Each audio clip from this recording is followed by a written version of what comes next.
Vale.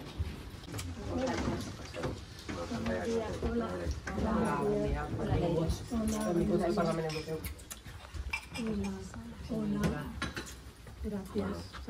Rosa, tenéis aquí compañeros de diferentes grupos. Hola, ¿qué tal?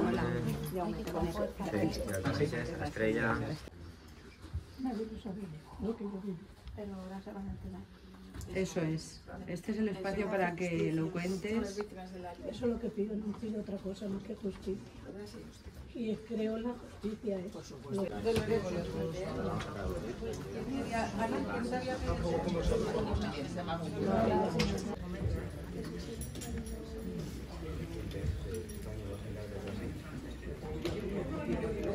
Vecinas que sí que habían conseguido que les funcionara el gas y se ponían a cocinar.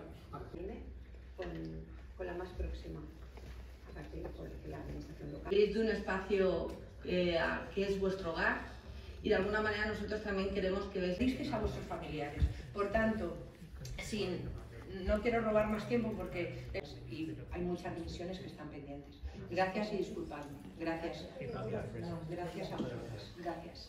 Están detrás de las víctimas, que entendemos perfectamente que esta es la consecuencia, como ha dicho Bas, de una catástrofe climática, pero también de una catástrofe política.